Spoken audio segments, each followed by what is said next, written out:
I'm going to go ahead and do introductions now, and then we'll let people join as they come. So my name is Kelsey Erickson. I'm the Executive Director of Athlete Health and Wellness at USA Cycling, and we are here today for Inclusion Conversation number 3. We are super thankful to have all of you here, those that are joining us live right now, as well as those that will no doubt be watching this later on from across the country, as well as the world. So thank you for being here with us. This is the third in our series of conversations, which started back in September. And as a reminder, this conversation series evolved out of what was originally planned to be an inclusion conference, but COVID being what it is, has allowed us to evolve it, reimagine it, and put it here online, where we are now able to engage a much broader audience, which is fantastic. And we're able to learn from one another, have conversations, and grow together with the collective vision of creating a more inclusive future for the sport of cycling. So that's what's brought us all here today. And we're thankful to have you here with us. And importantly, this wouldn't be possible without our sponsors. So we're very thankful for those companies, brands, and organizations that have come together to sponsor this event here that we're attending today. And we'll put those up at the end of the session so that we can remind everybody about who has helped make this possible. So again, thank you for being here. And today's session is going to be led by Liam Miranda. As you probably already saw, or maybe you just signed up in advance without looking at the title because you knew it was going to be great. Today's session is titled Expanding Your Toolkit, Leveraging Research and Data to Increase Your DEI Impact. And Liam Miranda is going to be leading this session. We're super thankful to have Liam on board. And I'm very shortly going to be handing over control of the screen to Liam. I do want to quickly just give a vocal shout out to our sponsors. Those are SRAM, Strava, Allied, Trek, Canyon, Victoria, Hyperice, People for Bikes, Bike Gooder Glasses, Zwift, Hinshaw Design, and the Inclusion Playbook, who has helped organize these sessions for us. And coincidentally, is where Liam Miranda is from. So I will now hand control over to Liam. Liam, thank you so much for being here. Just a quick note that this session is scheduled for 1 hour as opposed to 1.5 because Liam will be leading the whole thing. So it'll be interactive. Liam's ready to go. And Liam, thank you so much for being here. I will hand it over to you. Perfect. Thank you, Kelsey. You all need to excuse me as I juggle my screen around and try and make sure I have everything in the right spot. Great. So I'm super excited to be here with y'all today. As Kelsey mentioned, I'm from the Inclusion Playbook. Really excited to lead this session and talk a little bit about research and data and how we can kind of use it to move ourselves forward in reaching our DEI goals. I'm always really excited to see folks sign up for the research and data presentation. I see there's about 35, 40 of you here, and I'm sure lots of folks will be tuning in later. But like I said, since there's a relatively small number of us and there's a lot to cover in this kind of topic, I don't want this to be a super, removed talk where I kind of talk at you for an hour and you kind of take notes and this and that. I want this to be a really, collaborative back and forth, informal presentation where we just kind of go through some good data tips and talk about, some ways we can use data to help us move towards our goals. So again, if there's any questions you have, please drop those in the Q&A. If you want to put them in the chat, I can look at those too. You can send them to me privately. And I'll try and make sure as I go through this presentation and kind of talk about some tips and some considerations and ways we can use this in our work. I want to make sure we're sort of looking at, what y'all are working with and some things that you want to get out of this as well. So with that, I'll introduce myself a little bit more. As I mentioned, my name is Liam. I use he, him pronouns. I tried to find some good pictures of me with a bike for this USA Cycling presentation.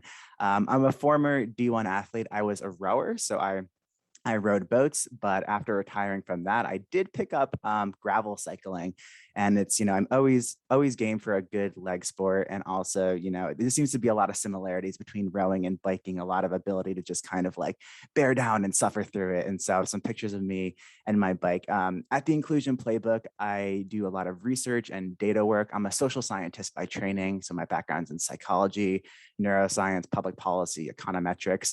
And so I've done a lot of research about, LGBTQ public health specifically, and specifically how access to physical sporting spaces for marginalized communities, specifically trans and non-binary communities, impacts well-being, impacts mental health. And so really looking at access to sports. And so especially as a trans researcher, this work has been really important. And I think there's lots of spaces for us to use data in sort of our sporting organizations as we move towards our DEI goals. So I'm going to go through some of those areas with you today, and hope there's a lot you can take into your work, regardless of where you are in your capacity to work with data or look at data or store data at your respective organizations.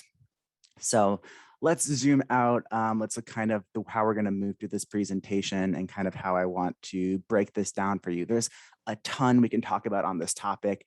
We cut the session down to an hour. We could have bumped it up to 5 hours, but I don't think anybody wanted to sit through that. So try and give a really 10,000 foot view of some considerations for you. We'll start with this introduction we're in right now, move into a bit of a conversation about like, why are we benchmarking things? What does that mean? Why is it important? And then we'll break sort of data and analysis and measurement into 3 areas that we look at, people, policies, and practices. And then I want to wrap up with just some extra tips and make sure we spend plenty of time getting at any questions y'all have about data. So in the spirit of benchmarking and trying to figure out if we're reaching our goals, I want to kind of lay out what I think are some really important things I hope that we're going to take away from this session. Of course, y'all can tell me at the end whether or not we met these goals. That's a form of data, right? So I really want us to think about the value of benchmarking and think hopefully we can demonstrate like why it's important and what it is. I want to cover some of the types of data you can collect, whether that be at your club, whether that be at your company, whatever way that you show up in the cycling space, there to be a way for you to collect data and a way for you to use that to measure and track your DEI goals. I want to share some data related tips that hopefully you can implement in your work. And then finally, reserve tons of space for any questions that y'all might have. So I want to do a quick poll. I actually think I can launch this, Kelsey, so don't worry about subbing in. It's going to pop up on your screen and flag to me if it hasn't popped up. So basically, I want y'all, you should all see on your screen, you're going to get some question options. And so I want to ask y'all, when you cycle, when you train, whatever it is that you do to exercise, if you're currently exercising, if you like to exercise, do you use some kind of tool or metric, whether that be a power meter, time, a heart rate monitor, to monitor your progress? And so you're going to get some answers on your screen. You can click your button. You should be able to click it whether you're on a computer or a phone. So just fill those out for me and think about that. And this is not a trick question. You can say no. So I'll give y'all a few more seconds. You are very speedy. I appreciate the response rates I'm getting right now. Okay, perfect. I will end that and I'm going to share the results so y'all can see it. Hopefully y'all can see that. I know if you're calling in from a phone or a tablet, sometimes you're unable to see it. So I'll read out the numbers. So the question was, when I ride or train, I use some kind of tool or metric to measure my progress. 65% of you always do that. 15% often do that. 8% sometimes do that. None of you rarely. And then 12% of you never do that. And the reason why I asked this question is I think we kind of can get in our heads about like data and measuring and tracking sometimes because we kind of think it's something that is really exclusive to people who are like in academia or people who are really deep in research or people who are really deep in data science. But the fact of the matter is like tracking anything, using an indicator and measuring that when you're doing something is data, and it is capturing data. And we do it really intuitively, especially in sports. We have tons of data and we do tons of tracking and tons of benchmarking, even when we go out for a bike ride. And so this is something that like, while it might seem kind of intimidating to some folks, it's really very intuitive in athletics. And all we have to do is think about, what kinds of data we're capturing and to what end we're capturing it and how we can kind of use that in our frameworks. We're really used to doing it for like race times or performance. And we just have to take that mindset and shift it over to some of our DEI goals and think a little bit more about demography and policies and practices. So I'm kind of getting ahead of myself talking a little bit about the importance of benchmarking and what benchmarking is, but I really want to zoom out and talk about like just this idea of like, what do we mean when we talk about it, just to make sure we're kind of all on the same page here. And so like I was saying, when we're thinking about benchmarking, we're thinking about data collection, we're thinking about using data towards our DEI goals. I'm really just talking about the act of like developing an indicator to track your progress. And not only developing that indicator, It's that consistent measurement over time. And like I said, this is something we're really used to. It's like an FTP test. It's like a race time. It's right. We have something that is meant to get us, it's meant to measure our fitness, to help us track it over time and see how we're improving, see how we might not be improving, see how it's ebbing and flowing to get us ready for a larger goal. And that's sort of the same idea we're talking about with DEI tracking and tracking things related to our DEI initiatives, right? To develop something that we want to measure that is connected to a larger goal, and we measure that over time so we can track our progress and track how these things are changing. So this is, there's a lot of different ways to look at this, right? It's hard because there's really no hard and fast rule. There's no one size fits all for what your goal should be, what you should be measuring. It really varies based on your organizational context and also like where you are with what you are tracking, what you are collecting. I've worked with some organizations who are like, we have never collected any data related to this. We have some organizations who have collected a lot of data, but they don't really know how to analyze it or use it. We have some organizations with a ton of analytic staff. We have some that are like, I'm the only person here and I don't know anything about this, right?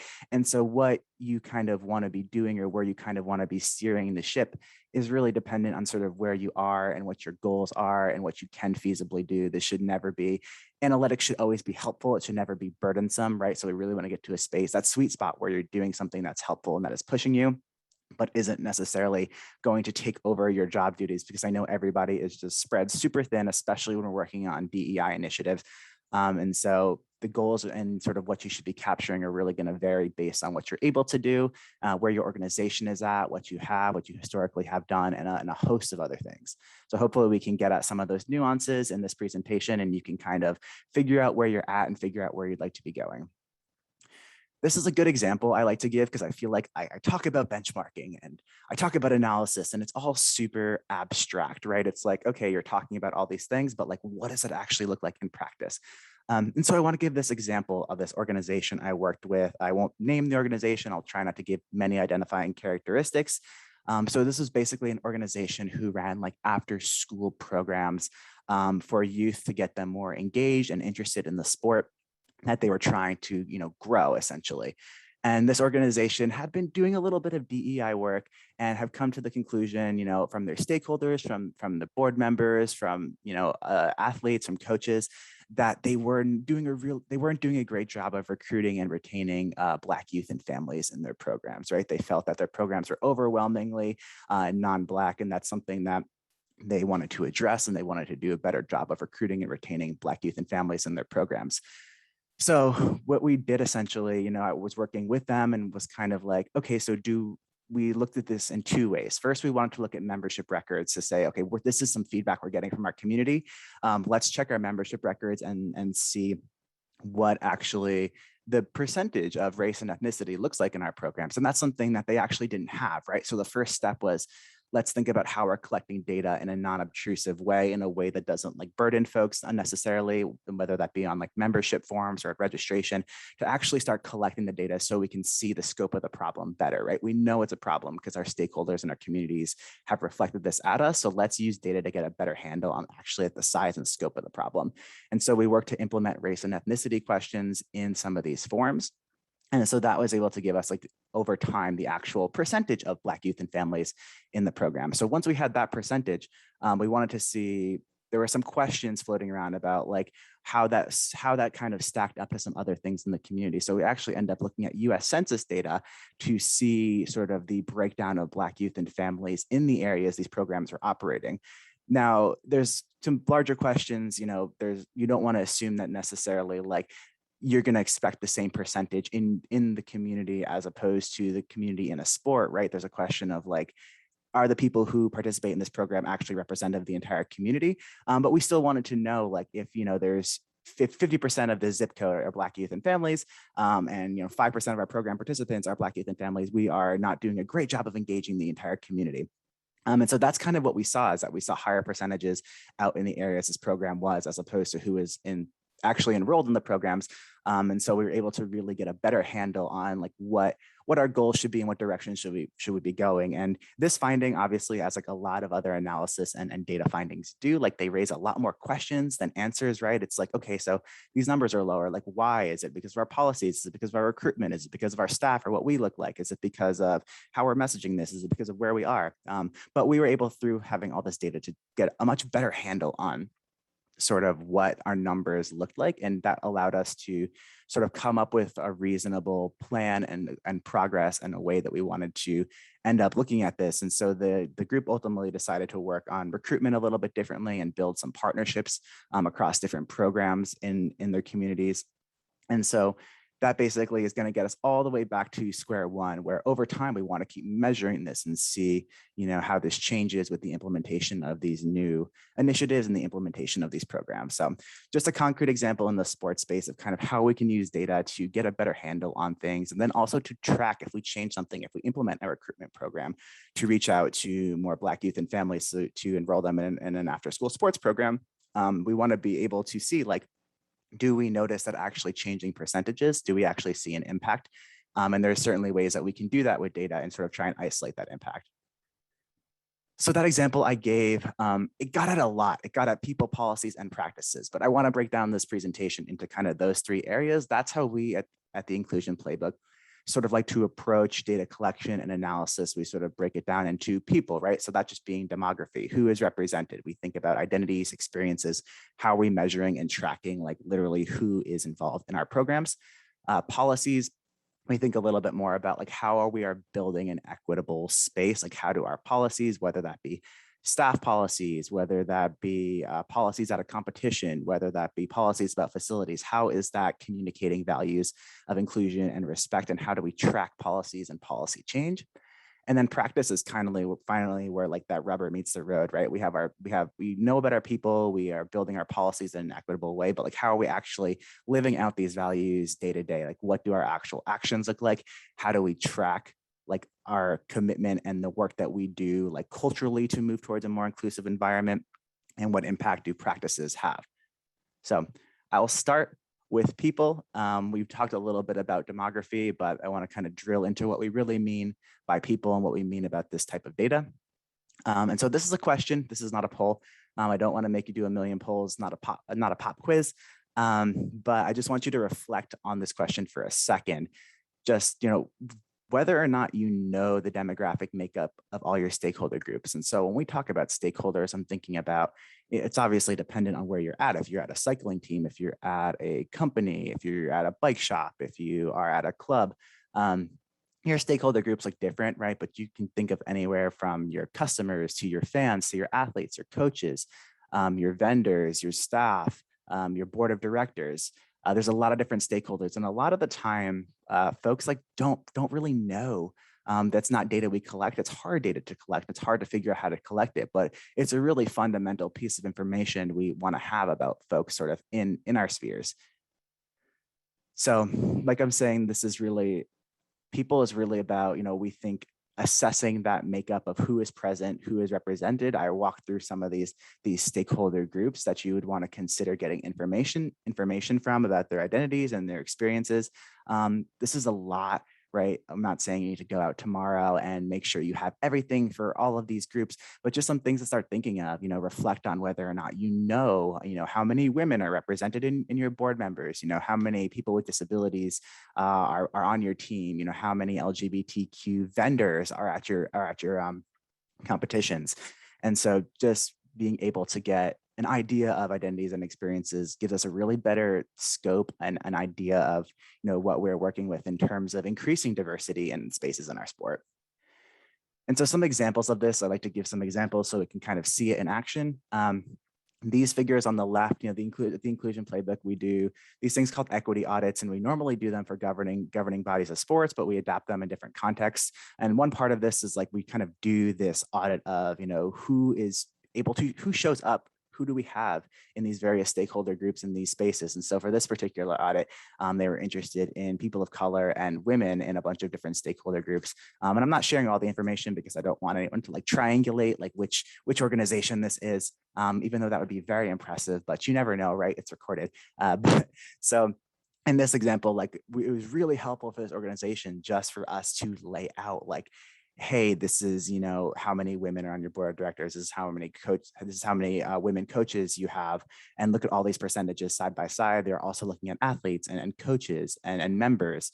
And so as you can see in this, they knew that they had challenges in like recruiting and retaining board members of color and coaches of color. But I don't think until like they really saw this laid out, they were like, oh gosh, like we really do not have people of color represented at many stakeholder groups in our sport.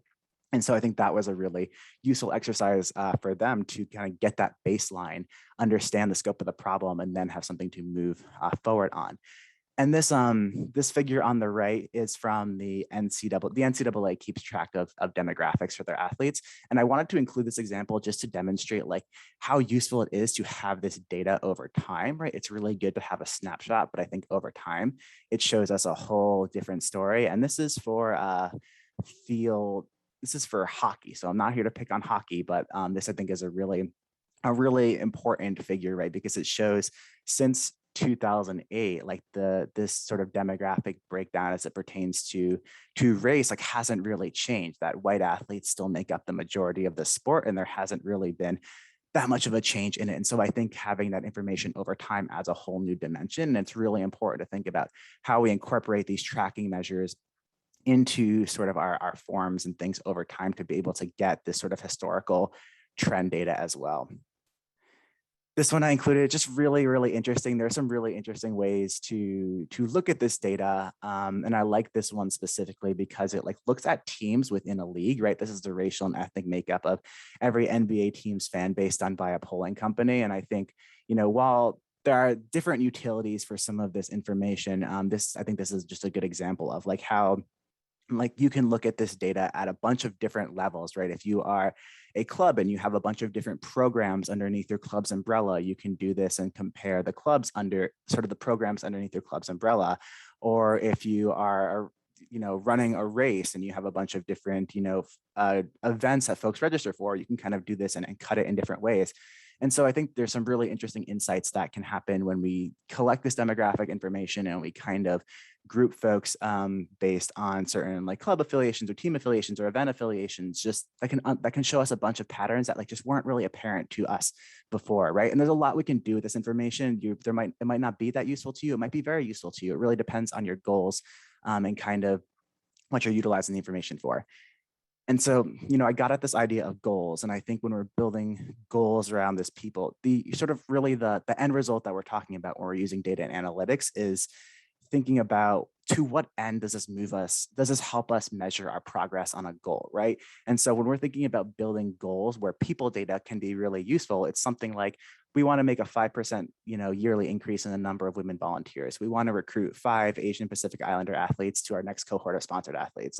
We want membership numbers up 10% for folks in the 18 and 28-year-old age group. So these kind of like demographic goals, really easy to track essentially how we're moving towards these goals when we have this data about people. So there's a lot of questions always about like where do we get this data? Like how can we find this, right? And there's a lot of different sources, right? I think, you know, first and foremost, your stakeholders, right? You can always survey people, you can ask people. But there's also lots of other places to get this data and publicly available data sets, right? I talked about using US Census data. That's publicly available. I talked about the American Community Survey. The American Community Survey is also part of the Census Bureau, another really useful survey that you can access. I showed a figure from the NCAA demographics database. And so that has a lot of information about like demographics of college athletes. SBR Net, sort of like a sport business review, but if you go on their sport marketing data sets, like sport marketing tactics also have a lot of good demographic information because that's really relevant to marketing campaigns and sort of that field of work. And so just some ideas to sort of get you started on places to look for data. and some sources that can be useful if, surveying your stakeholders is not sort of on the table for you. But I do encourage everyone to think about how you can actually collect this data from the folks that are in your community. So whether that be like your customers, your athletes, your coaches. And I think there are really like non-invasive ways to do this, right? If folks are registering for a race, like add a question about their like race, ethnicity, gender identity. If there are newsletters, if you have member surveys, if there's like a US cycling membership renewal form, lots of ways to kind of put a question on one of these forms and let you collect that data and start just getting it sort of in people's expectation when they fill out these forms. And I think there's also ways to utilize language to communicate your intent. Sometimes people can feel a little nervous when they don't normally answer a demographic question, and it pops up, right? Sometimes people feel kind of guarded about that information, that it's personal information. They don't know how it's going to be used. And so here's a little suggestion for language, about, protecting people's privacy and really just communicating your intent, right? You're collecting this data to help you and your organization move towards equity goals. And so I think being really transparent about that and including this in a lot of places with that clear intent and clear commitment to privacy can go a long way in kind of just calming folks' concerns about volunteering this kind of information about themselves. So we talked a lot about a bunch of different data you can collect, but I wanted to throw it all together on one slide. Like I said, this is super context dependent, like everything else. If you feel that the folks in your club have really never heard the word like transgender, they don't really know what transgender means, putting a question on there that says like, do you identify as transgender, yes or no, is like not going to yield very good data, and it's probably going to be more confusing than helpful. So you really have to think about where your community is at in terms of familiarity with these topics, but these are just some identity dimensions that you can think about asking questions about. There's lots of good ways to ask all these questions, and happy to connect with any of y'all off this Zoom session to think about what may make sense for you and where it might make sense for you to include these. Another big question that I'm kind of getting at too is like, how do I ask these questions? There's a million ways to write a survey question. There are some ways that are better than others. But again, this is also really context dependent, right? It depends on the people you're surveying, their familiarity with a topic and with words, but it's also related to like your analysis skills and then also your goals. Like for example, I worked on a survey once where we wanted to capture like really granularly diversity in like ethnicity. And so we had folks like check off their racial identity, and then that populated a box where like they would write in their ethnic identity, like every single piece of it to them. And we would then, it took us a really long time on the back end to code that in a way that was able to analyze that. And so while that was a really, really good survey that allowed us to really get at disparities between like ethnic identities, it's not necessarily the most feasible if you don't have that capacity, if you don't have that type of like analytic skill set. And so you really have to think about what kind of level of specificity do you want, what kind is sort of your stakeholders going to be comfortable with, and then also like what are you actually able to do. I think in terms of questions that are on the census, a lot of folks opt to use those census questions. These questions are super rigorously tested. It provides a really robust comparison data set, right? You have the US Census like for years and years and years to compare to. That's not to say that these questions are perfect. There are certainly inadequacies. The census is missing a lot of questions. For example, there's nothing about LGBTQ identity on the census. And so you have to look to some other best practices to build those questions. But I think in cases like race and ethnicity, a lot of folks do use that question just because of how often that question is used in other places. Because I think the ability to compare your data to larger sets of data is something that's really, really valuable and something that's going to be a huge asset. Oop. So that was a lot about people. Hopefully there are some pieces of that you can take, but now I want to sort of move into policies and how we look at measuring what policies we have, how policies change, and the impact of policy. So I will pose another question, not a poll. Don't have to move your mouse. And I just want you to reflect a little bit on whether or not you keep track of policy changes at your company and organization. My background, like I said, I've done a lot of work in econometrics, which is sort of measuring the impact of public policy changes.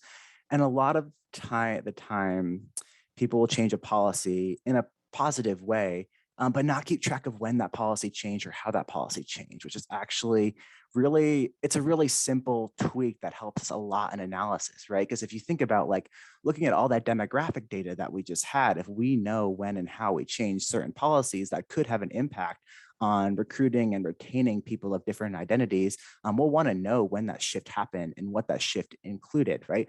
And so it's not just about, I think, changing your policies in a more positive way. It's about tracking, whether or not we have these policies, how good are these policies, and also if we change them, tracking how and when they were changed that are going to allow like more robust analysis opportunities. So I got at a lot of that, but I think, there's lots of dimensions to measure policy, right? That existence of it, whether or not it meets the best practices for establishing equitable environments. And I think also wrapping our heads around like the diversity of policies that are related to diversity, equity, and inclusion, and how every stakeholder interacts differently with a different slate of policies. I have some examples here with my badly drawn circles. About for your staff, like an example is like an education requirement. We see a lot of times it's like requires, master's degree for this position when you really require a master's degree, right? There are structural barriers and inequities that make certain communities of folks less able to access education, and is relevant experience something that can actually be substituted for a master's degree. For athletes, we would look example is like a protest policy. Do you have a policy that protects athletes if they choose to protest at an event in whatever way they see fit? So lots of thinking to be done about all of our stakeholders and how our policies not only shape what they can and can't do or what the repercussions of that are, but our policies also communicate our values, right? And what we value and what we say it should be protected and what we say should be acceptable and not acceptable. So like I said, a really simple way to track policy is just the act of like making like, we have this, we don't have this checklist. So this is kind of hard, right? Because you have to populate a checklist, and there's lots of ways to do this. You can, at the inclusion playbook, like I said, we do equity audits where we kind of have this list of best policies and practices, and we kind of like, move through those checklists. So you can work with experts who do this kind of work to figure out what the best practices are. I always encourage folks to talk with their stakeholders, right? Like what do they want to see? Talk with your community members, talk with your athletes or coaches, because they themselves are experts, right? They are in sort of on the front lines in their communities, and they know really well about what policies are preferable and what kind of things they want to see protected and not. And so kind of thinking about how do we establish a checklist and ask ourselves, like, are we implementing these policies that move us towards more equitable outcomes, and how this is changing over time? And so here are some examples of policy goals. I won't read them all out. In the interest of time, I want to make sure we save time for questions, but some ways we can think about crafting goals that get at, that data about policy change and policy change over time. So an example, like I mentioned at the inclusion playbook, we do like a policy audit. We go over hiring policies, facility policies, discrimination policies, and we kind of categorize policies into 3 dimensions: a best practice, needs attention, or sufficient. And so that's sort of one way to structure policy data keeping, is reviewing your policies and thinking about, what are the best practices here? Are we doing a really bad job? Are we kind of okay? Are we doing really, really well there? There is also, I want to bring up like state and municipal policy as well. I think in sports this is really relevant, right? Because we travel to competitions. We might be involved with like post bidding, processes. We might be involved with sponsoring a race in a certain area or not. And there's lots of really great data out there about like state and municipal policies that really like quantify what good policies are, what bad policies are. So these are scorecards from the Human Rights Campaign. I'm from Durham, North Carolina. That's why I'm picking on Durham, North Carolina, right? But kind of lays out all of the best policies, whether or not these are in place in the state, whether or not these are in place in the city. That way you can kind of look at this, maybe you're deciding where you want to put one of your races. Maybe you're a coach and your team is traveling to a race in Durham and you think, oh gosh, like I really need to know what kind of policies are here. For my athletes, to make sure if there's not a non-discrimination policy for LGBTQ athletes, that I'm aware of that. I have that conversation with my athletes. We think about what that means for us. And so there's some good ways, it's good data out there about state and municipal policy scorecards. This is from the Movement Advancement Project. Also kind of quantifying overall policy tallies in terms of like equity related policies. So good resources out there. I encourage you to look at those when you're thinking about location-based work. And yeah, those are some really helpful things, and not necessarily you tracking, your policies per se, but another data source is going to help you make diversity, equity, inclusion decisions if it's location-based. So last spot I want to move into, I got a little ahead of myself, but want to just jump into practices. And like I said, practices are about kind of that living out of our diversity, equity, and inclusion initiatives, right? We have sort of information about people, we have information about our policies. And so now we want to think about like what we're actually doing and how we capture information about our initiatives and some of our programs and things that we do to really create more equitable environments. So I bet you can guess I'm going to ask another question for us to reflect on. And so this is really just probing us to think about how we are measuring or keeping track of the ways that we are working to create more inclusive spaces. So there's lots of ways we can do this, right? Definitely no one size fits all, but this is something that is really, I think, the hardest, harder than people, harder than policies. It's really hard to think about how we want to track program data, just because there's so many ways to do it and so many ways to cut it. That's really dependent on context and analytic expertise and kind of what your goals are. But really want to think about just this simple question of like, how are we measuring this and how we're tracking this? So capturing practice data, we can do this in a way that is similar to the policy section, right? We can do just a checklist. We can think about best practices or really good programs. You know, every time we read an article about a program that we think could work in our sport or that might be helpful to us, we can write that down and think about, do we have that? Do we have something like that? And just kind of keep track of the programs that we have or we don't have or where they're at. And again, it's about change over time. So wanting to keep track of, you know, when we implemented a program, when we changed a program, because coming back to that data could be really helpful. Even if you're not using it right now, no one's ever going to be like, oh, we collected too much data about too many different things. I'm really mad about that, right? It's always the inverse. We're always like, ooh, I wish we knew when we had that or when we did that. And so we can just utilize a checklist to capture practice data, thinking about initiatives and programs. But there's also program evaluation components available to us too. That's a little bit more of an advanced way of looking at program data. We'll talk a little bit about that in a few later slides, but just wanted to clarify, like there's a lot of different ways to look at program data and track program data.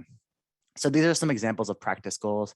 Again, not going to read through every single one of them. We can come back to these or can go back and watch the recording, but just some types of goals that are related to implementation of certain programs. And so I do want to talk about program evaluation. I am a program evaluator. I've done lots of program evaluation, and I think it's a really, really useful tool in the sports space that is definitely underutilized. And it makes sense, right? Because a program evaluation, I think, can be a super labor intensive process. It can be a very resource intensive process. Like these program evaluations can be super, super expensive and take a very, very long time and require capacity that like we just do not have on top of like our day-to-day job functions. But there are lots of like pieces of program evaluation that we can take and implement in our other analysis efforts and our other day-to-day efforts that can really unlock some important insights for us. So when we talk about program evaluation, what we're really getting at is the ability to analytically assess a relationship between a program and an outcome, right? So like a question like, does our athlete mentorship program actually increase the number of athletes of color that our team retains or not? Is there no impact, right? And so we can use data to actually answer that question. And sort of what is at the heart of program evaluation is this idea that it's kind of hard because at the heart of it, there's this idea that there's a control group who is getting the intervention and the control group is not getting the intervention. Sorry, I get myself backwards. And the treatment group is getting the intervention. So the mentorship program is like as a challenging example, right? Because in that case, it would mean like some athletes of color got involved in the mentorship program and some did not. And that was like randomly assigned. I think a lot of times in DEI work, like that presents a lot of ethical implications to like randomly give people something that you think is going to make their lives better. But there are in the sports space, I think a lot of like natural ways this happen. Like for example, if there are, two races that are kind of the same, and one of the races is in a state with like a really, really good non-discrimination policy, and one is in a state with a really, really bad non-discrimination policy, that's kind of a natural experiment where you can compare outcomes or like feelings of safety at those two events. And kind of get an idea of like what the impact of having that policy may or may not be. There's definitely a lot of confounding variables there and some techniques you can use in analytics to control for that. But definitely want to flag like thinking about how we're using program evaluation. And, these can be really quantitative heavy heavy things where we can do surveys and we can do kind of like modeling with this, or they can be really qualitative heavy, which I think is sometimes a little bit of an easier lift in terms of like what it takes to collect this data and analyze this data and present this data and set the experiment up necessarily. So you could do interviews, you could do focus groups of your stakeholders. So lots of ways to collect data when we want to isolate the impact of something on something else, essentially, is what we're trying to do here. So how did changing this policy impact the way that trans athletes are able to engage, on this team? How did doing DEI training impact, people's understanding of making our sport more accessible to athletes with disabilities, right? So this kind of question of how did this thing impact that thing? And there's ways we can set that up by collecting quantitative data. And there's also ways we can set that up by doing surveys and focus groups and asking folks about that relationship, or seeing, seeing some people access something and some people not access something, and comparing those two groups differently. So I'll go through some examples of all of this, and hopefully that makes it a bit more concrete. So for the checklist, this is kind of what we've been talking about with the checklist, right? Like, let's look at all these good policies and practices. Again, this is from the work that the Inclusion Playbook does. You can probably tell by like the red box and the red text. And so we kind of look at recruitment and retention programs, DEI training, budget allocation, board practices, vendor programs, promo materials, so on and so forth, and kind of characterize, this is sufficient, this is not so great, it needs attention, or this is going really well, this is the best practice. And so like that's one way, again, to just quantify, at different levels, how a program is sort of meeting best practices in terms of diversity, equity, and inclusion practices. This is a little bit more involved. This comes from an organization called Bread for the World. It says policy, but you can use it for programs or policies, right? And this is quantifying, it's a racial equity scorecard, and it's kind of quantifying in a numerical way the impact that a policy or program might have. So 0 here is like an explicitly harmful policy that targets communities of color in a negative way. In the middle, you have some like policies that might look race neutral on the surface level, but actually exacerbate disproportionate impacts, all the way to the, a policy that prioritizes, or a program that prioritizes racial equity and has really, really good recommendations and implementations and outcomes. So just another way to kind of evaluate our programs and kind of put some tools and data to them that allow us to better get an idea of like the scope of what we're doing and the impact of what we're doing might have. None of this is super complicated necessarily, but I think it's just a practice of like thinking about how we're tracking these things and how we are quantifying the impacts these things might have. And finally, this is what I'm talking about in terms of program evaluation. This is like a paper that was published. I haven't read the whole paper throughout, so like don't go read this paper and be like, Liam said this is exactly what I needed to do. I pulled it up, but this is an example of a paper who used like an in-depth program evaluation, basically to figure out that like the whether or not this program was delivered like indoors versus outdoors had like a really meaningful impact on like how well the program was actually implemented. This was like a sport for development youth program.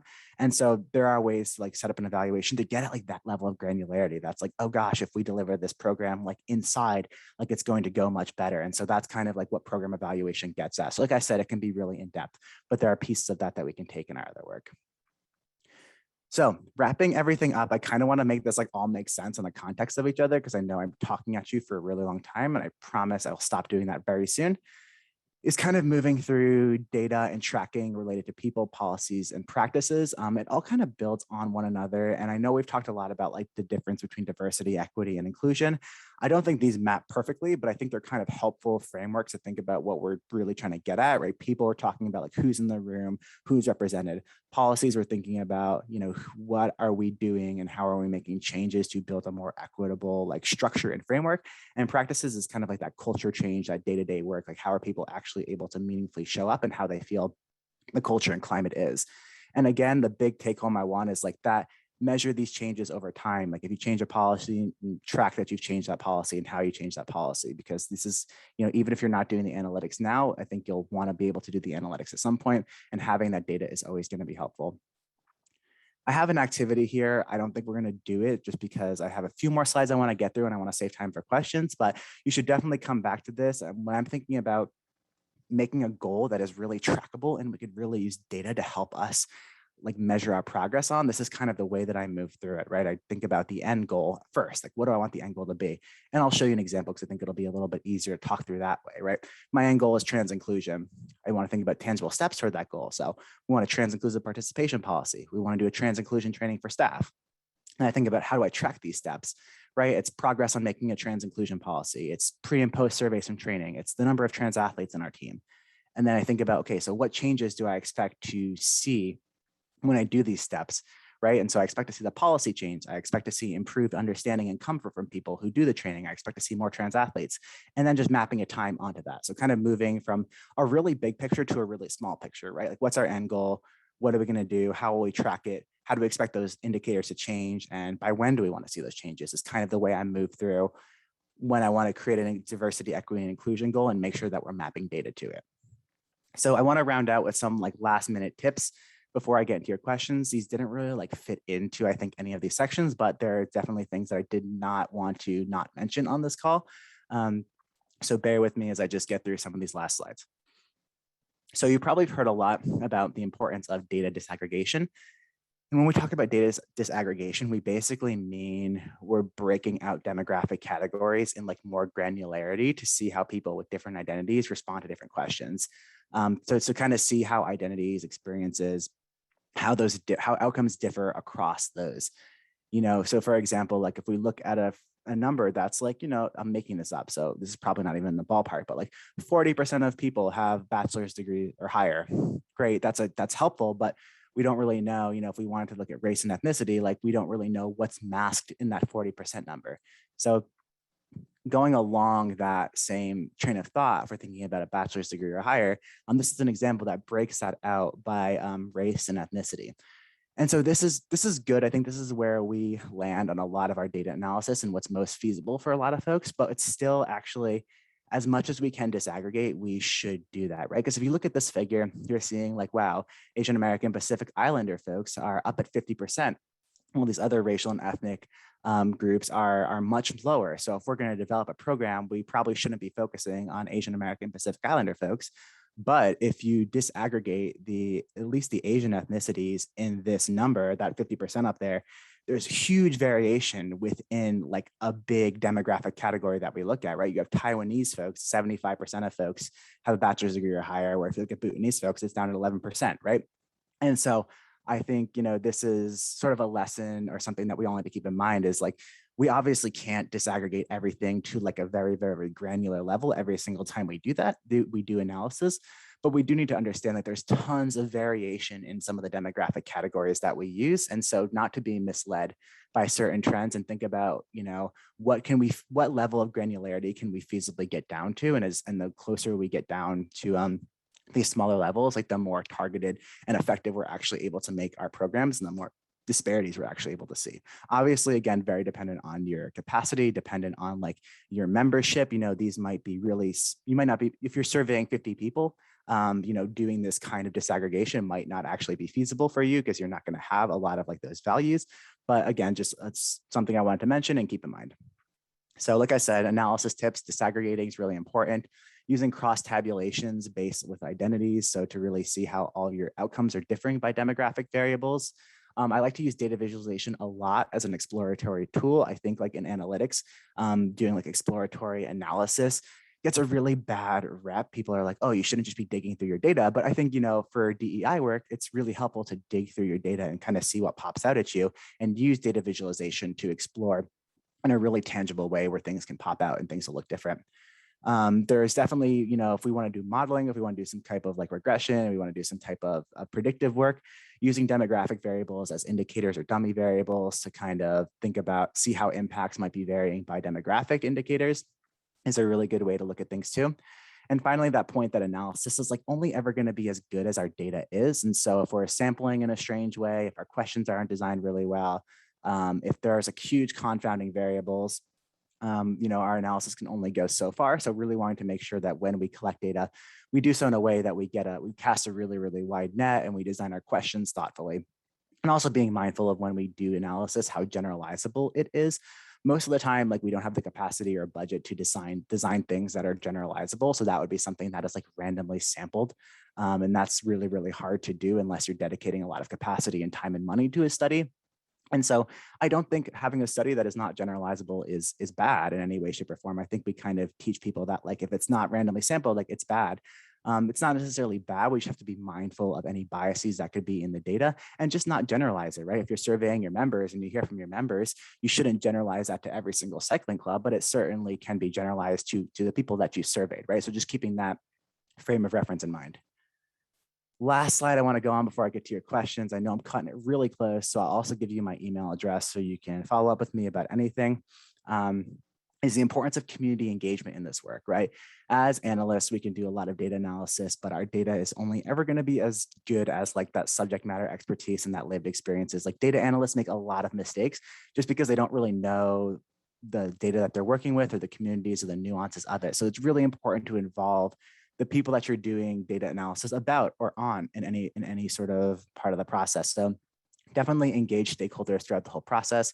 When you're planning these goals, when you are doing your indicator development, when you're collecting data, when you're presenting your findings, when you're figuring out how these findings inform what your next steps are going to be, really utilize the folks around you and utilize your community members and your athletes, your coaches, your customers, your fans as part of this process, because they're going to make the analysis better. The analysis most of the time is about them, right? So they have a right to understand what's happening and what's going on. It generates trust, it builds transparency. It's just a really good way to be transparent about your commitments to DEI and be honest about where you are and where you want to go. So I threw a lot at you. Kelsey's coming on and telling me I talk for too long. But I am not coming on to say that, but I will throw some questions at you if you are ready for it.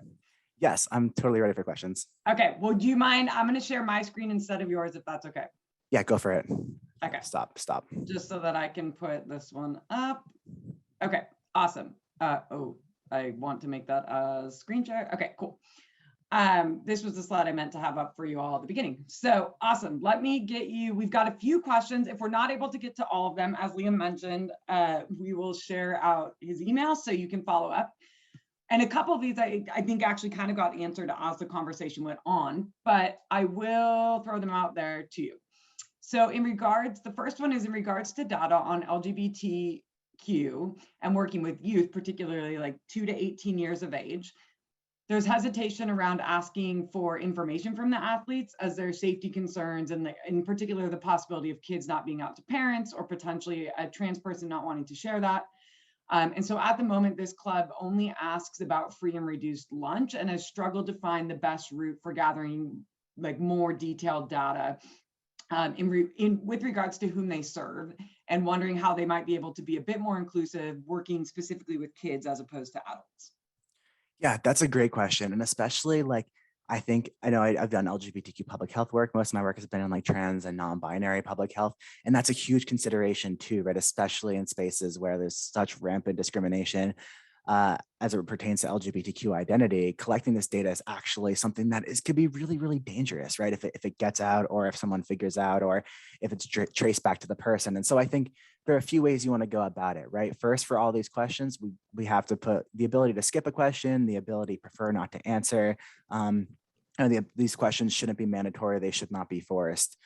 Second, we do also want to make sure whatever we're doing in terms of collecting data, that like our data security and privacy standards are pretty well documented, and then we think that through, right? If we just collect these on forms and leave these forms on a desk, in this room where all these parents and athletes come in every day, we don't want to do that too. And so we want to think about how we're storing and securing data. And so sometimes that's thinking about how we digitize this and put this on our computers. Or sometimes, we will get rid of athlete names and we're going to give everyone like a random number. And somewhere we're going to have a sheet that says the number maps, to the name. But if you look at the, athlete identification card, it's like 1134632A, and has all their demographic indicators. And so at the end of the day, if someone gets that data for some reason, like they're not going to be able to map that to a person. So that's another way to kind of like scramble names and get rid of that. I think there's a lot of questions too. Ashlyn could probably answer this question better than I can as the lawyer.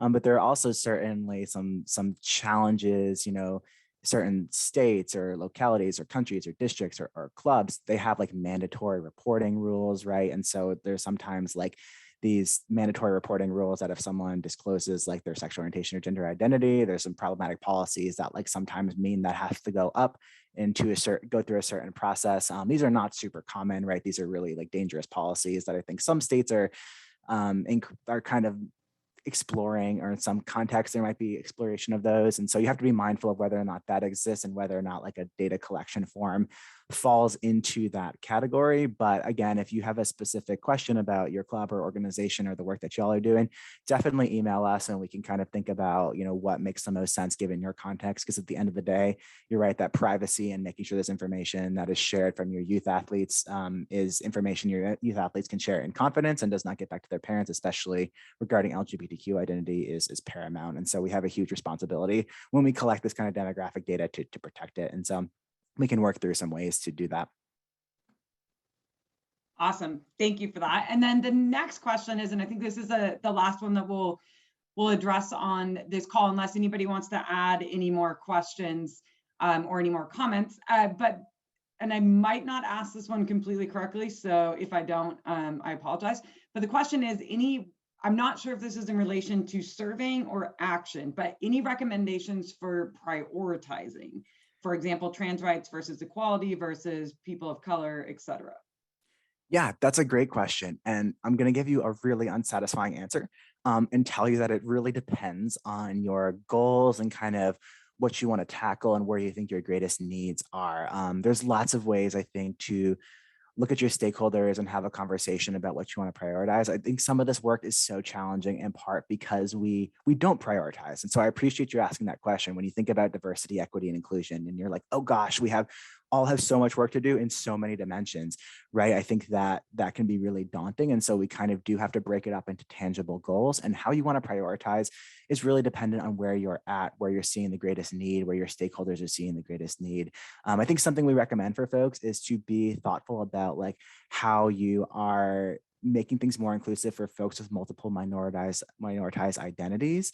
And that way you're doing, work for multiple, identity groups and experiences that might be marginalized in your club at once. So for example, instead of being like, we want to recruit more women athletes of color, right? And that way you're looking at, gender, you're looking at gender expression, you're looking at race and ethnicity, and you're looking at how all those things intersect.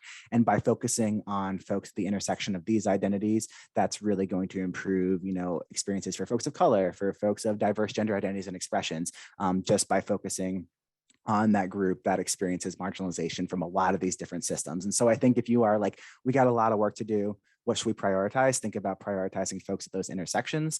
But again, like really work with your stakeholders. Like I wish I could tell you, but unfortunately, like I know nothing about your club and sort of the experience on the ground in your communities. And I think that's really where the expertise is. So you are the experts on what you need. And also happy to connect on what you think, what could be a good process for identifying those needs and what could be a good process for figuring out, what your stakeholders think need to be prioritized. Awesome. And then I'm going to throw one last one at you and we'll wrap up. And you kind of touched on this already, but the question is, since the census does not ask questions about LGBTQ, what do you see as best practice, or can you offer some best practice on asking questions around that? Yeah, that's a great question. And so there is some good news. While the census does not ask that question, some states ask that question through the American Community Survey. Some states ask that question through the Behavioral Risk Factor Surveillance Survey. So these are similar, national studies that collect data related to different things. But depending on what state you are in, you might have that data more widely from one of those surveys. So definitely check that out. But in terms of like building and structuring these questions, there's a lot of different ways to look at it. And it really depends on what kind of information you need. Like in a medical context, folks like always prefer to ask about like sex assigned at birth, and then ask about, gender identity on top of that, and then sexual orientation on top of that. You might not need to know sex assigned at birth. You might need to know it in an athletic context, but I think the best way that a lot of experts have landed on is kind of just this multiple step question, right? And so you ask someone's gender, man, woman, non-binary, genderqueer, or allow them to write that in. And then you ask, are they transgender? And I like to do like yes, no, and then I don't know what this means, because I think sometimes we have a question and folks have not seen the word transgender, and that can be confusing to them. And so kind of like a yes, no, not sure, don't know what this means, and then have sexual orientation. So break up sort of gender identity, trans status, and sexual orientation. You can put gender identity and trans status together, right? So you can be like trans man, trans woman, non-binary, trans. Lots of different ways to look at it, but I think the key, and of course we can connect, think about what makes the most sense for your community and sort of the work that you're doing. But I think the general, consensus is making sure we do not mix sexual orientation and gender identity. We want to pull out trans identity as a separate concept, whether that be like in a gender question or as its own standalone question. And whether or not we add sex assigned at birth, I think is dependent on like your analytic needs. But really at the end of the day, like question design is just about like having a good way to capture like the diversity and vastness of people's identities and experiences. I think it's hard in quantitative data collection because like we are so predisposed to like want to shove everybody into a box because that's how we do analysis. And so we want to design questions that like do not inherently do that, but still let us do what we want to do on the analytic end. So it's really kind of like this dance of designing a question that affirms and honors and shows everybody their identity and doesn't other them and doesn't make them click something that is not authentic.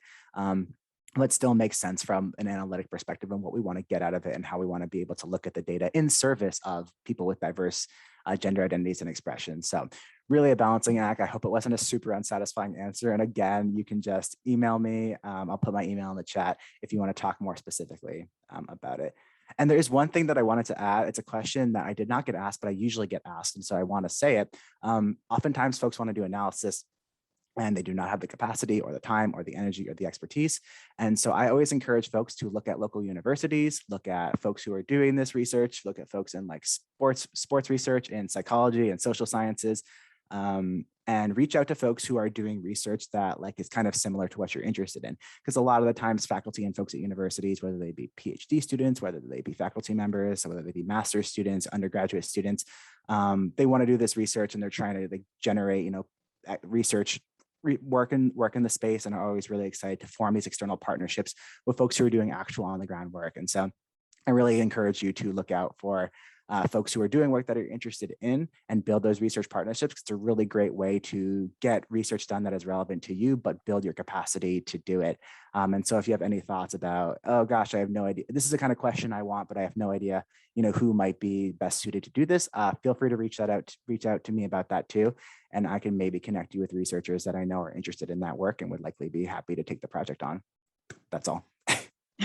Awesome. Thank you for that, Liam. And that's a great final point. As someone who went the research background in academia, I was always looking for opportunities to do research. And when I tell people that now, usually they are shocked by that. But yeah, there's partnering with universities. You're constantly needing to do projects as a student in any sort of program. And anytime that you get reached out to by a company or organization or group that has an idea and you just are the one to find the answer, that's a no-brainer for a student. So great idea. And just overall, so much information, so much valuable insights here. And I definitely will be watching this again. I would encourage everyone who's on this call or who's going to share this out later to go review it online. We'll get that up shortly. So don't worry if you didn't get everything noted down. We will get this up, we will share it, and please do take the opportunity to go back and review this, as well as the sessions that we've done previously in September and October. And I'm going to hand it over to Ashlyn to wrap us up. But personally, I just want to say thank you so much for being here. Thank you, Liam, for your incredible insights and knowledge and expertise. It's going to take me a while to process everything, but it's fantastic. And this is exactly what we need. I know for all of us working in the industry, it's not only doing the work, but it's making sure that it's having impact, and how do we actually track that and navigate that. And I would also like to say thank you to our sponsors for making this possible. Thank you to all of us yes, thank you to all of us. Thank you to all of you who are on this call, and then over to you, Ashlyn, to wrap it up. Okay, great. Kelsey, if you're the host, you can help me turn on my camera. Otherwise, you can just... Yes, I will do that. Okay. Once. All right. Let's see. Try now.